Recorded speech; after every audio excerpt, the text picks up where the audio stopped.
भगवान बुद्ध का ज्ञान, उनका दिखाया मार्ग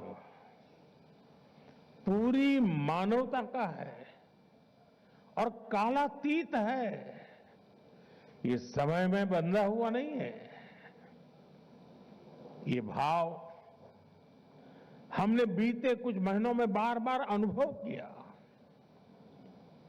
बीते कुछ महीनों में भगवान बुद्ध से जुड़े पावन अवशेष जिस भी देश में गए वहां आस्था और श्रद्धा का ज्वार उमड़ आया।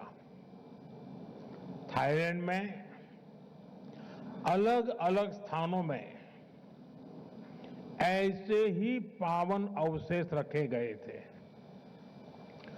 महीने भर से भी कम समय में वहां 40 लाख से अधिक श्रद्धालुओं ने उनके दर्शन किए। वियतनाम में जन भावना इतनी प्रबल थी कि प्रदर्शनी की अवधि बढ़ानी पड़ी। वहां के 9 शहरों में करीब 1.25 करोड़ लोगों ने बुद्ध अवशेषों को नमन किया। मंगोलिया में गंदर मठ के बाहर हजारों लोग घंटों घंटों तक प्रतीक्षा करते रहे। कई लोगों ने सिर्फ इसलिए भारतीय प्रतिनिधियों को छूना चाहा क्योंकि वे बुद्ध की भूमि से आए थे।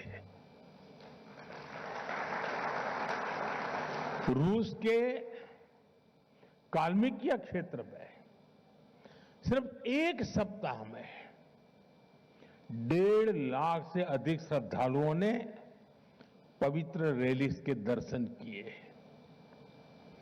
ये वहां की आधे से भी अधिक आबादी के बराबर है।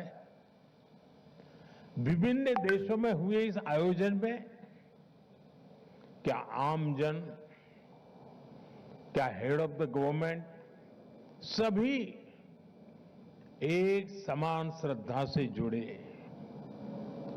भगवान बुद्ध सबके हैं। भगवान बुद्ध सबको जोड़ते हैं।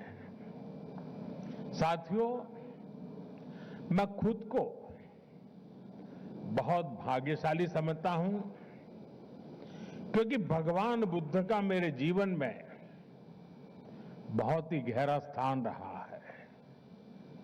मेरा जन्म जिस वडनगर में हुआ वो बौद्ध शिक्षा का बहुत बड़ा केंद्र था।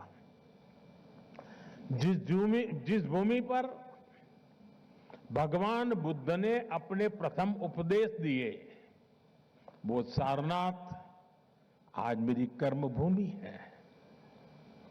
जब मैं सरकार के दायित्वों से दूर था तब भी मैं एक तीर्थ यात्री के रूप में बौद्ध तीर्थ स्थलों की यात्रा करता रहता था। प्रधानमंत्री के रूप में तो मुझे दुनिया भर में बौद्ध तीर्थों में जाने का सौभाग्य मिला है। नेपाल के लुम्बिनी में पवित्र माया देवी मंदिर में नतमस्तक होना अपने आप में अद्भुत अनुभव था। जापान में तोजी मंदिर और किंकाकुजी में मैंने महसूस किया कि बुद्ध का संदेश समय की सीमाओं से भी आगे है। मैं चीन में शियान की बिग वाइल्ड गुंजा पैगोडा में वहां भी गया जहां से बौद्ध ग्रंथ पूरे एशिया में पहुंचे। वहां भारत की भूमिका आज भी स्मरण की जाती है।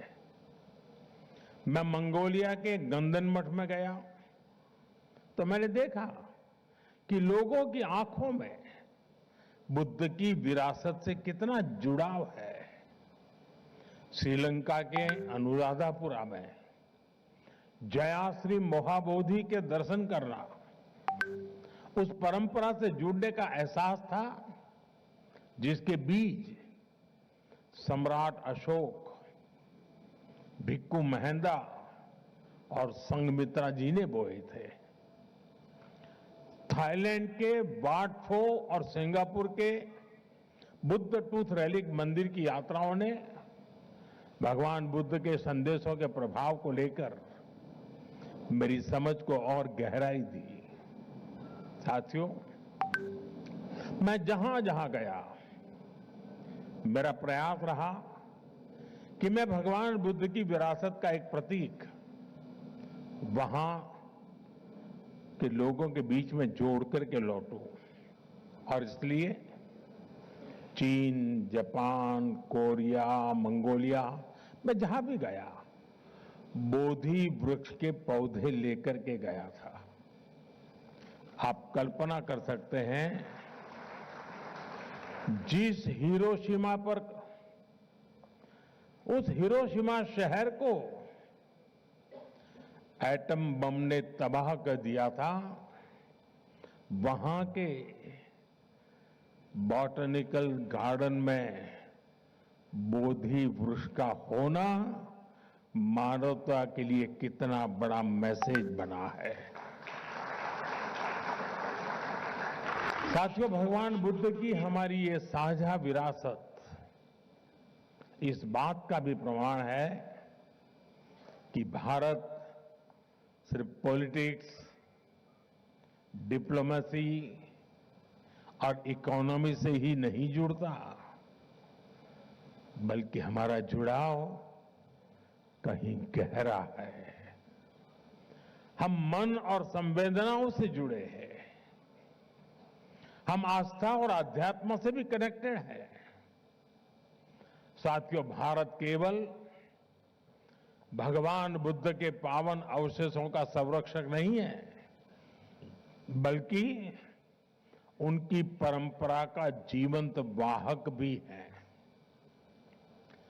पिपरवा, वैशाली, देवनी मोरी और नागार्जुन कोंडा जैसे प्राप्त भगवान बुद्ध से जुड़े अवशेष बुद्ध के संदेश की जीवित उपस्थिति है। भारत ने इन अवशेषों को साइंस और अध्यात्म हर रूप में संभाला है, सहेजा है। साथियों, भारत का ये भी निरंतर प्रयास रहा है कि दुनिया में बौद्ध विरासत से जुड़े भी स्थान हो, जो भी स्थान हो, उनके विकास के लिए हम यथासंभव योगदान दे सकें। जब नेपाल में आए भीषण भूकंप ने प्राचीन स्तूपों को नुकसान पहुंचाया, तो भारत ने उसके पुनर्निर्माण में सहयोग दिया। म्यांमार के बागान में आए भूकंप के बाद हमने 11 से अधिक पगोड़ाओं का संरक्षण किया। ऐसे अनेक उदाहरण हैं। भारत में भी बौद्ध परंपरा से जुड़े स्थानों और अवशेषों की खोज और उनके संरक्षण का काम निरंतर चल रहा है। जैसा मैंने आपको पहले कहा, मेरा जन्मस्थान गुजरात का वडनगर बौद्ध परंपरा का एक बहुत बड़ा केंद्र रहा है। मैं जब गुजरात का मुख्यमंत्री था, तब वहां बौद्ध परंपरा से जुड़े हजारों अवशेष मिले थे। आज हमारी सरकार इनके संरक्षण पर भी बल दे रही है और आज की पीढ़ी को इनसे जोड़ भी रही है। वहां एक शानदार एक्सपीरियंशियल म्यूजियम भी बनाया गया है, जो करीब 2500 वर्ष के इतिहास का अनुभव देता है। अभी कुछ महीने पहले ही जम्मू कश्मीर के बारामूला में बौद्ध काल की प्रमुख बुद्धिस्ट साइट का पता चला है। अब इसके संरक्षण का काम तेज किया जा रहा है। साथियों, पिछले 10-11 वर्षों में भारत ने बौद्ध स्थलों को आधुनिकता से जोड़ने का भी प्रयास किया है। बोध गया में कन्वेंशन सेंटर और मेडिटेशन व एक्सपीरियंस सेंटर बनाया गया है। सारनाथ में धमेक स्तूप पर लाइट एंड साउंड शो और बुद्ध थीम पार्क का निर्माण किया गया है। श्रावस्ती, कपिलवस्तु और कुशीनगर में आधुनिक सुविधाओं का निर्माण किया गया है। तेलंगाना के नालगोंडा में एक डिजिटल एक्सपीरियंस सेंटर बनाया गया है। सांची, नागार्जुन सागर, अमरावती, इन सभी जगहों पर तीर्थयात्रियों के लिए नई सुविधाएं विकसित की गई हैं। आज देश में एक बौद्ध सर्किट बनाया जा रहा है ताकि भारत के सभी बौद्ध तीर्थ स्थलों की आपस में बेहतर कनेक्टिविटी हो और दुनिया भर के तीर्थयात्रियों को आस्था और आध्यात्म का एक बेहतरीन अनुभव मिल सके।